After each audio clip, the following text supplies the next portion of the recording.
Hello and what's up? Another Lost Caverns of Ixalan standard deck, and we check on this as the titled as the green-white Selesnya tokens.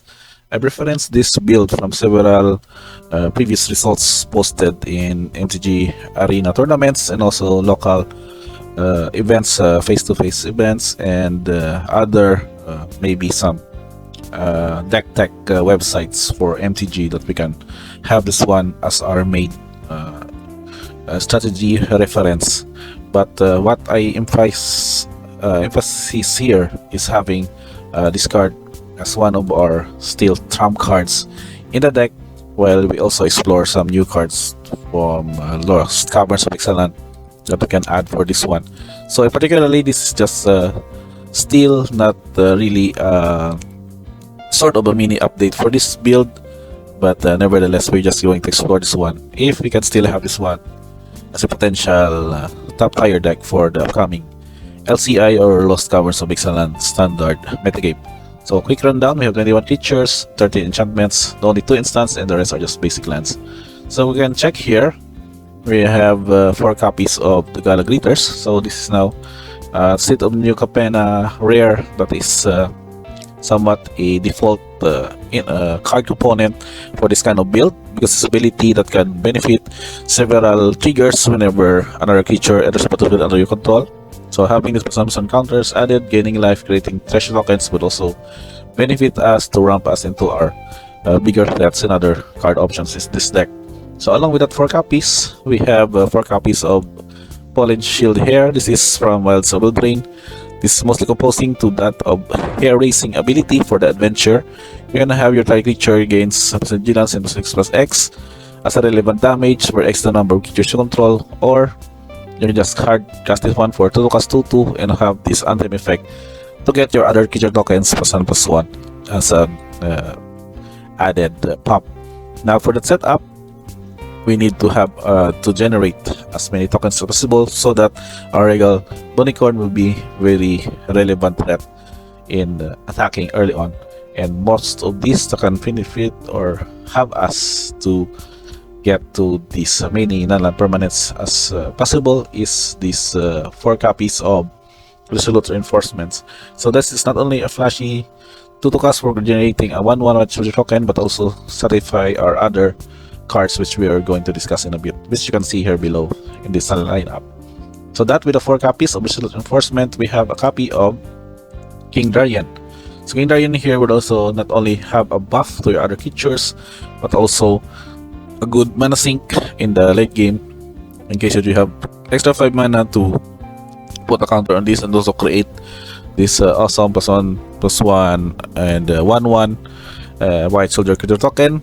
And also the option that you can sacrifice King Darien to have your creature tokens gain hexproof and indestructible until no turn. So that said, we have only 1 copy of this in the deck. We also considered Mondrak Glory Dominus from Praxia OLB1. So we have 2 copies of this ability that is a 4-drop for 4/4 Apparition Horror, legendary creature wherein if 1 or more tokens would be created under your control, you will create twice that many of those tokens. So with that setup, you can creating this treasure token, creating soldier token, also that of King Darien, also these relevant token generators. You can double those amount with the Bondak Dominus in the battlefield. And also you will have the option to also have this one to pay 3 or pay 1 and 4 life, sacrifice 2 other artifacts and our creatures, put an indestructible counter on Mondrak Glory Dominus. So that is 2 copies in the deck. It's also a good attacker for 4 and a 4-drop by itself and can curve out early on.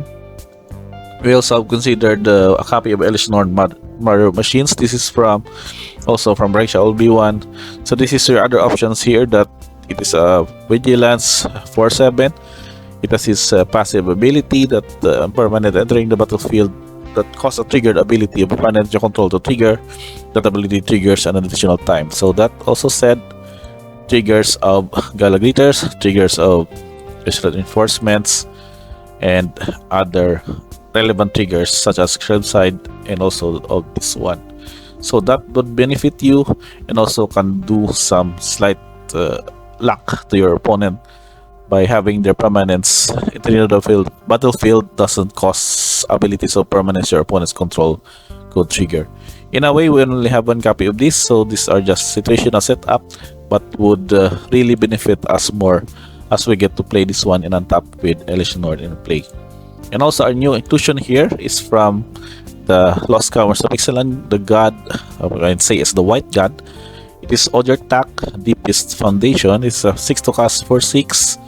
A vigilance creature that having this also a similar passive ability that if one or more creature tokens will be created under your control, 3 times of that many bird tokens are created instead. So if you read here, Mardrak Golir Dominos would create twice that many, and Odgertak will create thrice that many tokens. So it's a very beneficial effect. And also as a bonus that when it dies, it will become a Temple of Civilization land. And also the same note with the other god, you just need to satisfy this condition so that you can be able to transform this again back to Odgertak. So that condition would mean that activate only if you attack with 3 or more creatures this turn, only as a sorcery.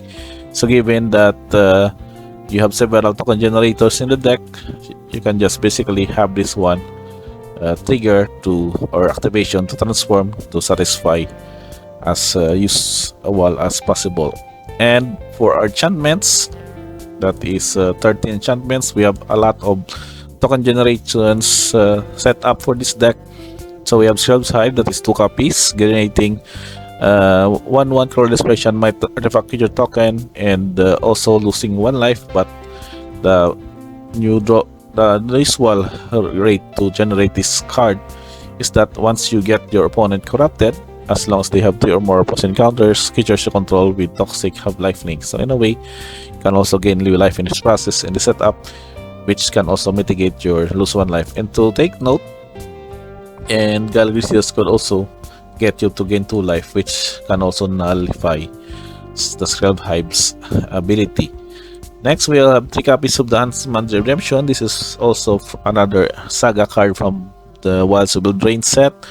This ability to create 3/3 green beast creature token, which can also do well if you have Mondrak or Elishnorn in your setup, or generating more of these multiple copies of this beast token.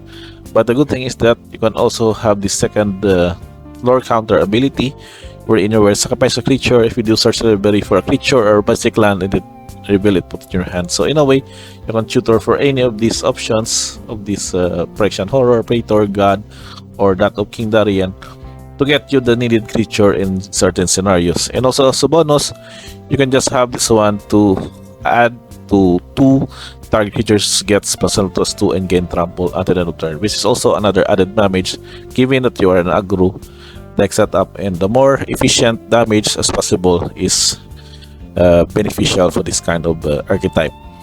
And also, given the 4 copies of Winning Announcement, it's just very beneficial on the curve, which can get you to produce 1/1 human creature tokens, also gets you to draw a card, and can flip into Wedding Festivity to give you a good anthem effect.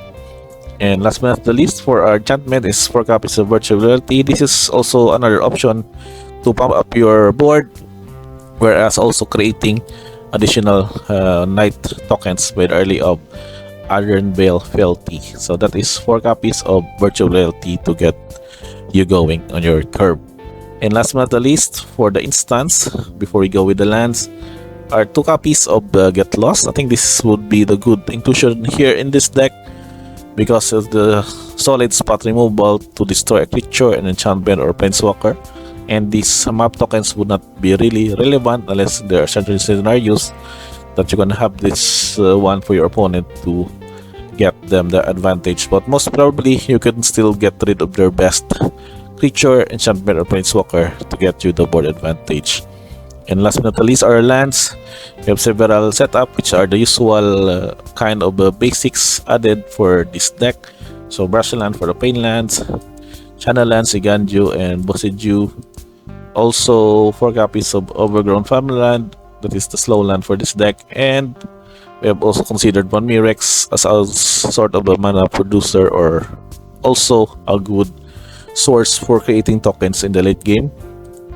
And the other inclusion here, aside from of course the Razor Verge ticket, is the 3 copies of Restless Prairie. So this new card from Lost Caverns of Ixalan is a new manland setup, wherein it would also get to fit in our token strategy, as it can become a 3/3 white llama creature token that whenever it attacks other creatures you control gets +1/+1 at the end of turn. So it can actually get you to set up a good attack with this activation of this manland. So we have added 3 copies of that in the deck for a total of 24 lands in the setup of these archetype green white tokens. And also, not what be wrapping up is our average mana value. It's surprisingly 2.86. We have a lot of 2 drops and 3 drops, but the score distribution is mostly on white. We have a lot of white for this setup. You can see here we can basically having only 4, 5, and 8 as a main deck. These are mostly pseudo green card with adventure, but our color producers are pretty much even. We have 20 for green and 21 for white as our mana fix, and we have a lot of tokens to consider here because of course our token generating deck for this setup. So we have a beast token, so this is for the Wilds of the Drain token setup, art probably, and also we have the human token generated for the wedding announcement, knight token, traction might from the Scrub's Hive, soldier token from reinforcements, and last but not the least as our treasure token from the Galagrators. So I guess that's pretty much it for this deck. If you have think you have already seen this particular lineup in your daily grinds from MTGO or MTG Arena, just let me know in the comments below, in which we can have a good discussion on if those would be relevant inclusion in this build, along with some other manlands that are considered, along with also a good spot removal for white. That is a good way to have a solid spot removal main deck, and we can just upgrade later on in the post sideboarded games. So I guess that's pretty much it for this deck tech. We have Selesnya's token for Lost Cavern of Ixalan standard format. Do like and subscribe for more of these kinds of video setup, and thank you for watching, and see you on the next one.